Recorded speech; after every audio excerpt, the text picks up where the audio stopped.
How to hide apps on Android. That's what I will show you in this video.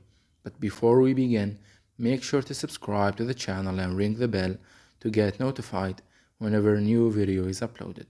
With that said, let's get started. So go ahead and open up your settings and using the search icon, search for hide apps.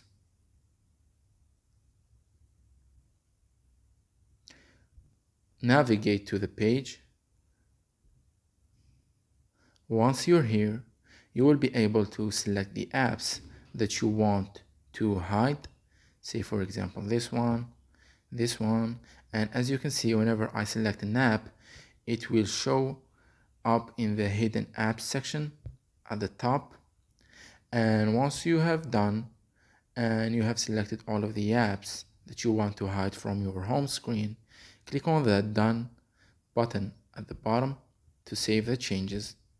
And by doing that, the apps that you have selected will now be hidden from your home screen, as you can see right here. So that was it for this video. That's how you can hide apps on your Android phone. If you have any questions, please leave them in the comment section down below. With that said, see you in the next video.